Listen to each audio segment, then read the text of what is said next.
Y nuestra lectura de hoy nos va a confrontar con una pregunta muy clara. ¿Qué hemos hecho con Jesús? ¿Dónde está Jesús? ¿Lo hemos descuidado? ¿Lo hemos dejado en algún lugar?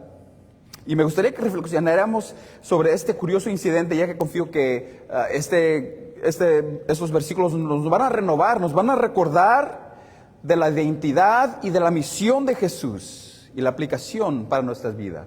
Estos versículos nos van a recordar, lo repito, nos van a recordar a nosotros de la identidad de Jesús.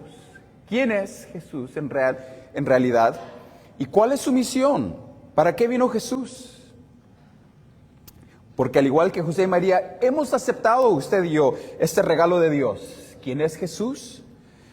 Pero quizás nos hemos olvidado el propósito en el reino de Dios, y aún más nos hemos olvidado de la persona de Jesús. Nos hemos olvidado, hemos descuidado la misión de Jesús. Nuestra lectura viene de Lucas, el capítulo 2, y los versículos 41 al 52.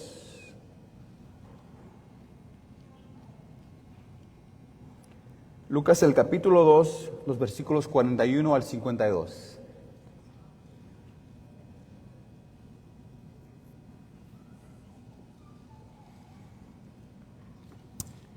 Así lee la Escritura. Los padres de Jesús subían todos los años a Jerusalén para la fiesta de la Pascua. Cuando cumplió 12 años Jesús, fueron allá según era la costumbre. Pero terminada la fiesta, emprendieron el viaje de regreso. Pero el niño Jesús se había quedado en Jerusalén sin que sus padres se dieran cuenta. Ellos, pensando que él estaba entre el grupo de los viajeros, hicieron un día de camino mientras lo buscaban entre los parientes y los conocidos. Al no encontrarlo, volvieron a Jerusalén en busca de él.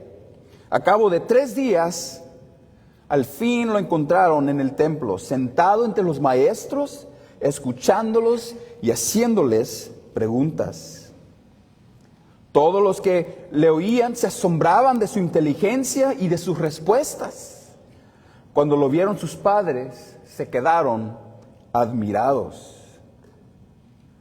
Hijo, ¿por qué te has portado así con nosotros?, dijo su madre.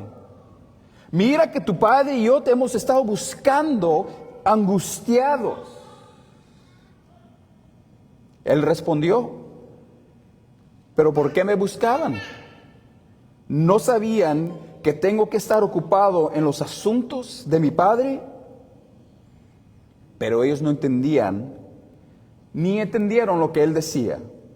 Así que Jesús bajó con sus padres a Nazaret y vivió sujeto a ellos. Y su madre conservaba todas estas cosas en su corazón. Jesús siguió creciendo en sabiduría y estatura y cada vez más gozaba el favor de Dios y de la gente. Amén y amén.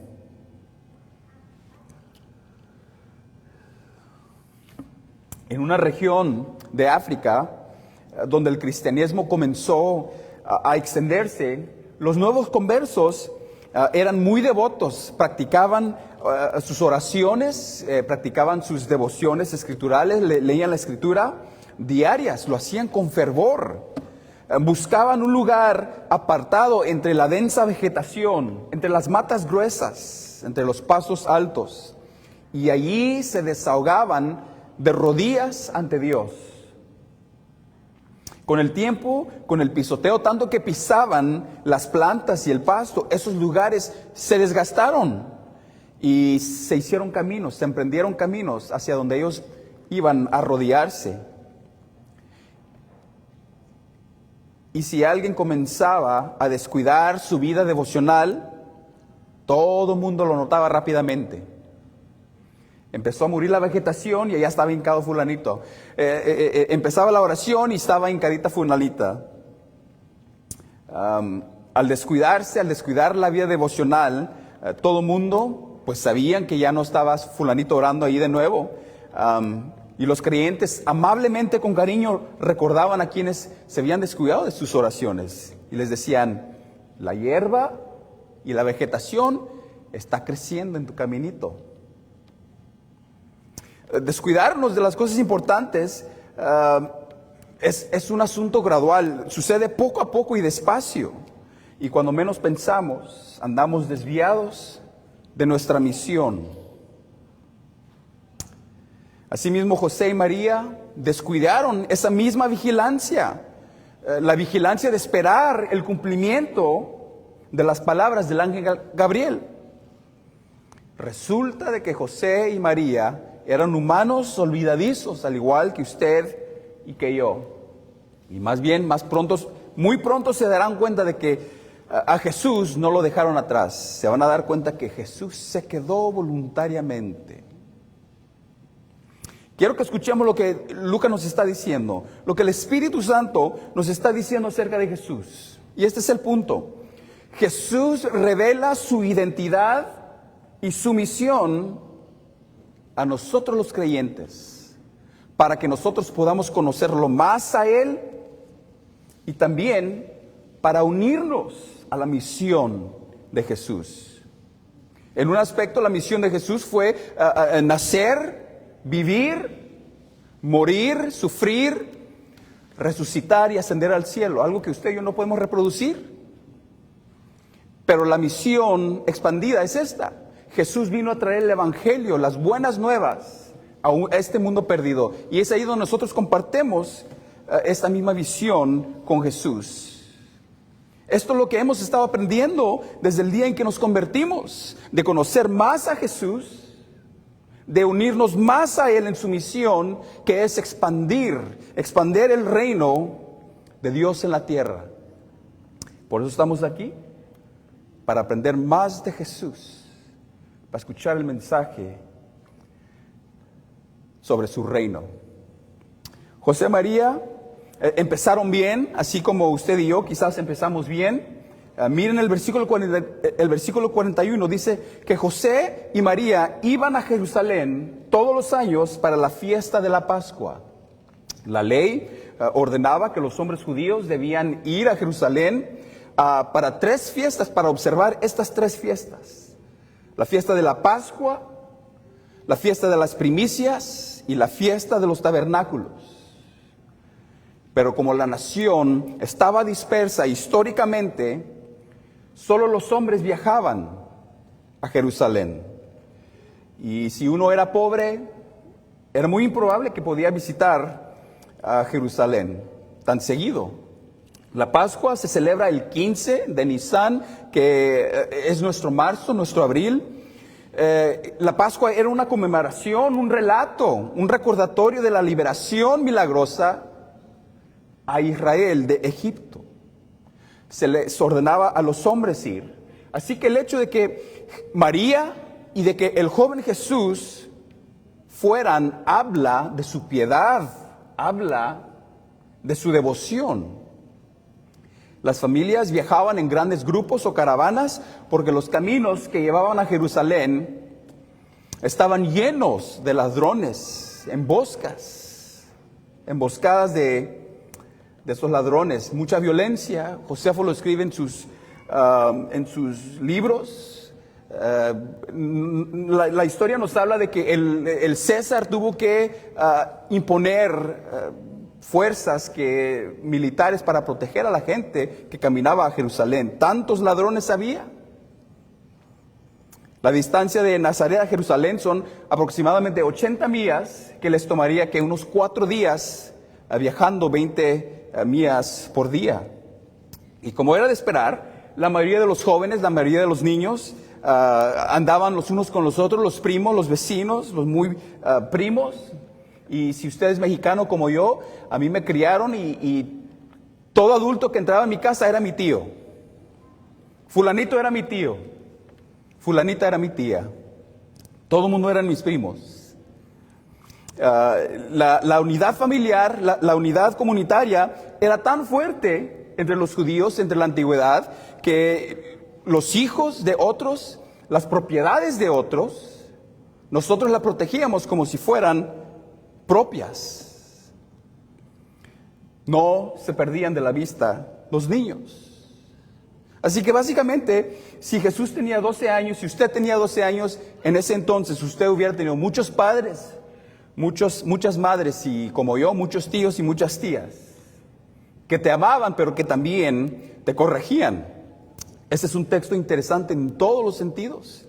El versículo 40 que no leímos, dice que el niño Jesús creció y se fortaleció, se llenó de sabiduría y la gracia de Dios estaba sobre él. Así que tenemos a Jesús, Dios Hijo, en carne humana, creciendo y madurando.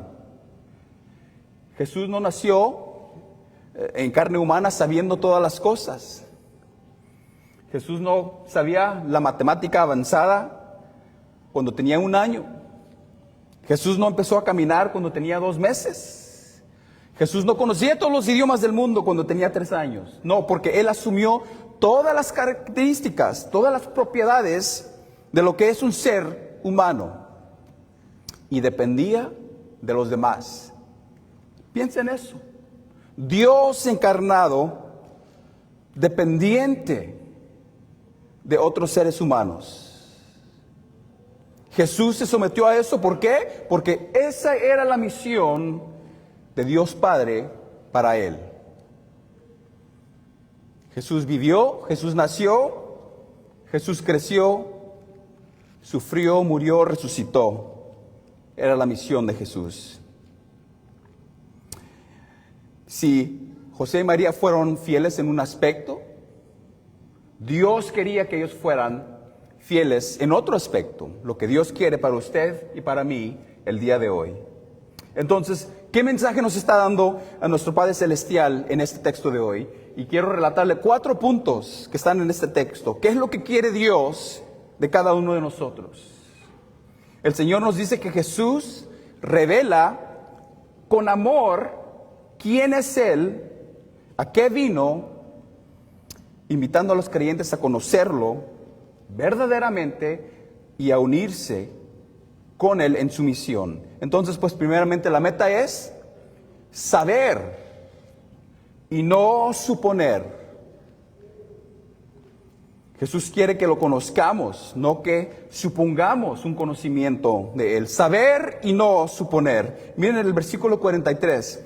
José y María no se dieron cuenta de que Jesús no estaba en la caravana de regreso a casa después de la fiesta. Viajaron todo un día, viajaron 20 millas y para el atardecer, al anochecer, cuando la familia se reunía para dormir, no lo encontraron entre sus familiares ni entre los conocidos. ¿Por qué?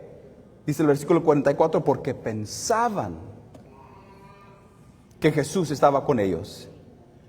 Es fácil caer en la trampa de suponer que el Señor está entre nosotros. No tenemos una buena costumbre de orar. No apartamos tiempo para orar, para confesar nuestros pecados, para interceder los unos por los otros, para adorar a Dios.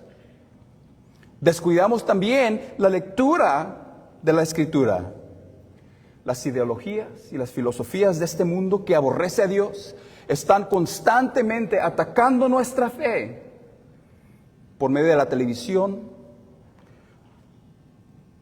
las películas, las amistades, los medios sociales, y necesitamos combatir, necesitamos contradecir estas filosofías e ideologías con la Escritura. Tenemos en poco la palabra de Dios, tenemos en poco el poder y la eficacia de la oración. Descuidamos nuestra fe y en fin adoptamos las filosofías de este mundo. Es mediante la Escritura que nosotros podemos guardar el conocimiento de Dios, guardar el conocimiento de su misión. Es mediante la amistad, las reuniones en las cuales nosotros formamos estas relaciones espirituales. No vemos la mano de Jesús obrando entre nosotros, pero asumimos que Él concederá nuestros deseos, nuestras peticiones, sin honrar a Dios con una vida de oración. Los cristianos tenemos el privilegio, el gran privilegio de llevar nuestras necesidades, de llevar nuestros lamentos a Dios nuestro Padre. Algo que seguido descuidamos y no valoramos. En segundo lugar, Jesús revela quién es. Jesús se revela para qué vino, llamando a los creyentes a conocerlo, a unirse en su obra. Así que podemos buscarlo y encontrarlo. Hay cierta clase de personas que nunca se pierden, ¿no? Que siempre están ubicados, siempre saben dónde están. Y también existe otra clase de personas que siempre andan perdidos.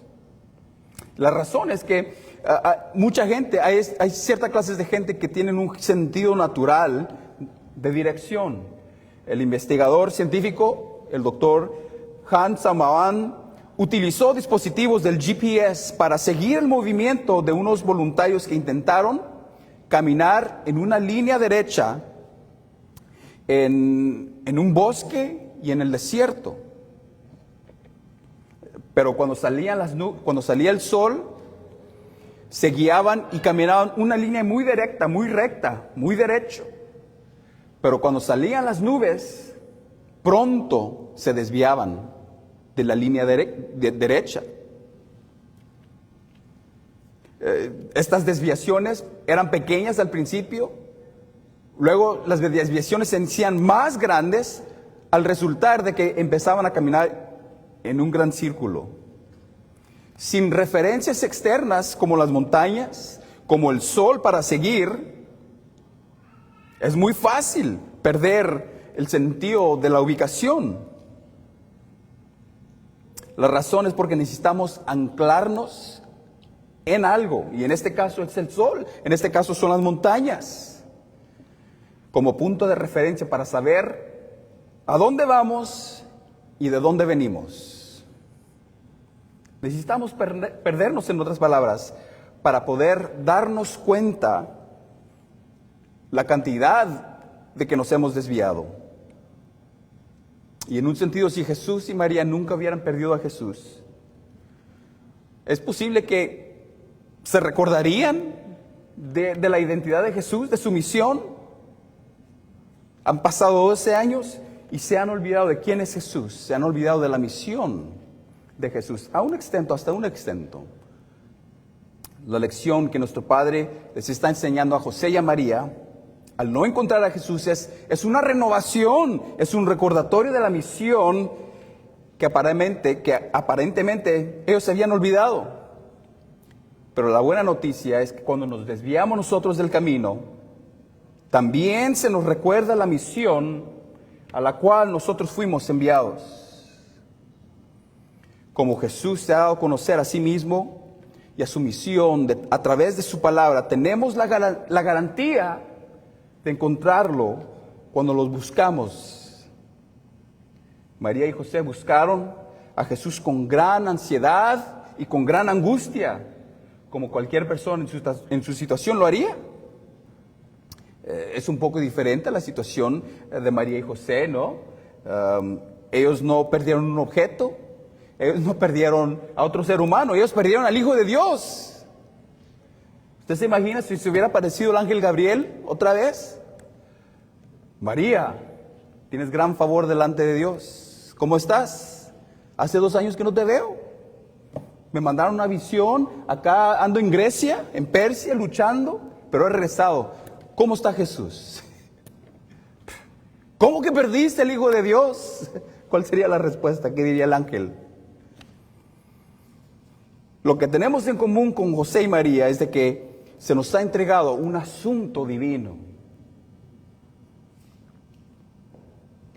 Reflejar a Cristo en nuestra vida. Predicar el Evangelio. Crecer en santidad. Expandir el reino de Dios. En tercer lugar, a través de su revelación en las Escrituras, Jesús se da a conocer e invita a los creyentes a su santa misión para que nos asombremos y no nos frustremos. Ahora, si la caravana de familiares y amigos con la que viajaban partió el lunes de Jerusalén hacia Nazaret el lunes por la mañana. Eso significa que ellos caminaron 20 millas todo el día hasta el atardecer, al anochecer.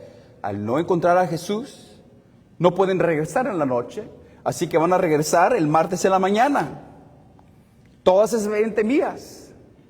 Llegar en la tarde, llegar a la noche y esperar hasta en la mañana para buscar a Jesús. El miércoles en la mañana se levantan a buscar a Jesús y lo encuentran el tercer día. Esa es la interpretación común de estos 3 días de búsqueda. José y María al fin encuentran a Jesús en el atrio del templo. Está sentado, está aprendiendo y haciendo preguntas a los maestros del templo. Dice que todos estaban asombrados de su comprensión, de sus preguntas. Aquí vemos a Dios Hijo en su plena humanidad aprendiendo y haciendo preguntas. Existen algunos libros apócrifos que no pasaron la prueba de la ortodoxia. Los libros apócrifos son escritos religiosos, los cuales no fueron aceptados en el canon de la Escritura debido a que tenían errores geográficos, inexactitudes históricas, mucha superstición, elementos extraños, contradicciones teológicas con los libros que ya están en el canon. Estos libros en el canon eran autorizados por los antiguos profetas, por los escribas antiguos, y el Nuevo Testamento autorizado por los apóstoles. Algunos de esos escritos contienen episodios de Jesús, ¿no? Cuando él era niño. Y en estos evangelios apócrifos, Jesús es retratado principalmente como un hacedor de milagros y de magia. No es el mismo mensaje que nos dice la Escritura. Cuando los poderes extraordinarios se combinan con los impulsos y el temperamento de un preadolescente, el resultado es una mezcla de humor y de tragedia. En uno de estos, por ejemplo, uno de estos evangelios apócrifos, Jesús tiene 12 años y da vida a 12 palomas de arcilla, a 12 palomas de barro que hizo de barro para jugar con las palomas. En otra ocasión, mata al hijo de un escriba. Jesús mata a un niño que accidentalmente se topa con él. Hay ciertos acusadores de Jesús y él los enciega. En otra ocasión confunde a un maestro de su gramática con unas enseñanzas místicas y se ríe cuando un ángel cura a quienes Jesús había encegado. Jesús resucita a un compañero de su amistad cuando murió en una caída. Jesús cura el pie de un niño herido con un hacha. José corta un pedazo de madera muy corto y Jesús milagrosamente lo alarga. Estas son unas de las historias, muchas de las historias. En otra ocasión Jesús, hay niños que le están haciendo burla y él los convierte en cabras, ¿no? Fascinantes, interesantes, pero completamente falsas las historias. Y también peligrosas. ¿Por qué? Porque nos presentan a un Jesús muy diferente a un niño completamente normal. Jesús, el hombre Dios, es precisamente eso, 100% humano, 100% divino. Una sola persona con dos naturalezas, humana y divina. Demasiado complejo tratar de explicar, pero por lo consiguiente es muy importante entender por lo menos eso básicamente. Así vemos a Jesús como un niño de 12 años, aprendiendo aquí y haciendo preguntas en el templo. Y cuando María y José finalmente encuentran a Jesús en el templo, el versículo 48 dice que se quedaron asombrados, ¿no? Su versión quizás diga, quedaron sorprendidos, atónitos. La palabra griega aquí traducida como asombrados puede significar también que ellos están desconcertados, están abrumados, están frustrados.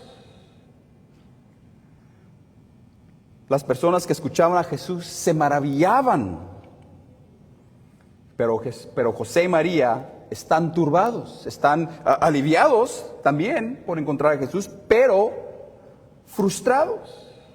Y usted puede notar, puede percibir esta actitud en la pregunta de María. María le pregunta a Jesús: Hijo, ¿por qué nos has tratado así? ¿Por qué nos has hecho algo tan insensible? Te hemos estado buscando con angustia. La palabra ahí, angustia, habla de dolor mental, habla de trauma. Lucas es la única persona en el Nuevo Testamento que usa esa palabra. La usa en el capítulo 16, donde leemos sobre el hombre rico que está en el Hades y le pide a Abraham que envíe a Lázaro a mojar su dedo con agua y ponerlo en la punta de su lengua. ¿Por qué? Porque está sufriendo en el fuego, está sufriendo una agonía. Esa es la misma palabra, agonía.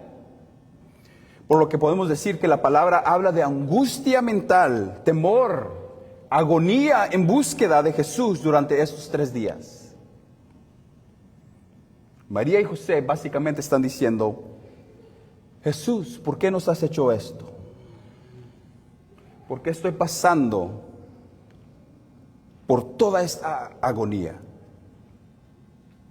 Jesús, ¿por qué me está pasando esto? ¿Por qué a mí? ¿Por qué ahora y por qué de esta manera?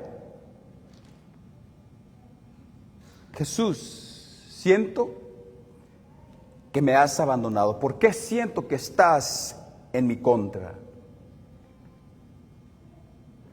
Estas son grandes preguntas que nosotros hacemos a Dios. Muchas de las preguntas que nosotros le hacemos a Dios están cargadas de emoción. Y en realidad, muy obstante, son acusaciones en contra de Dios. Preguntas con enojo, preguntas con tristeza, con temor, son preguntas retóricas. ¿Y cómo se obtiene una respuesta a una pregunta que realmente no entendemos?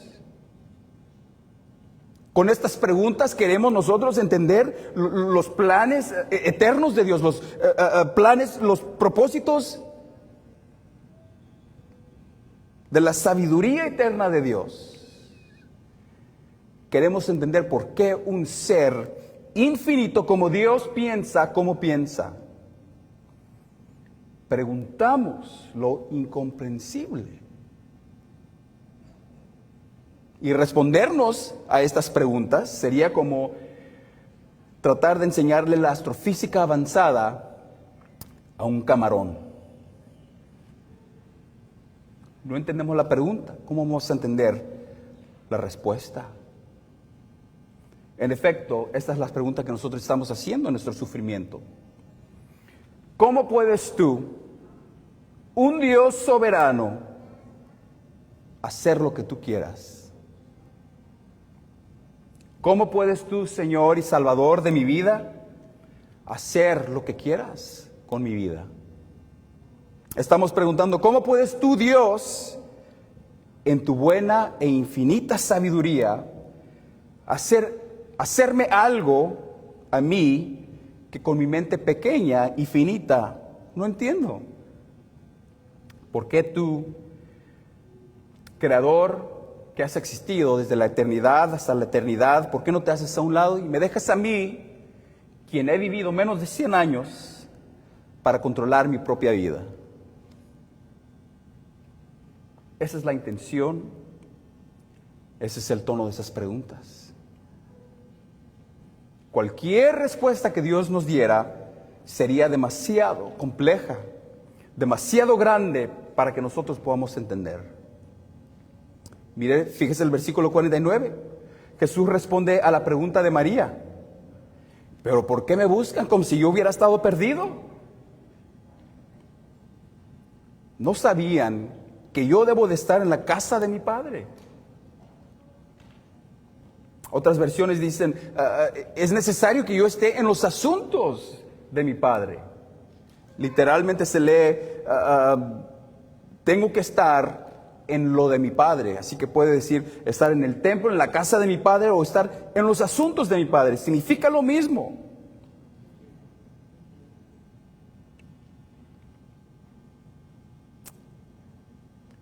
Este es nuestro cuarto punto, que incluso si no entendemos, si nosotros no podemos comprender las respuestas a nuestro sufrimiento más profundo y a nuestras preguntas más trascendentales, gracias a Jesús que se ha revelado a nosotros. ¿Por qué? Porque ahora podemos entender sin comprender.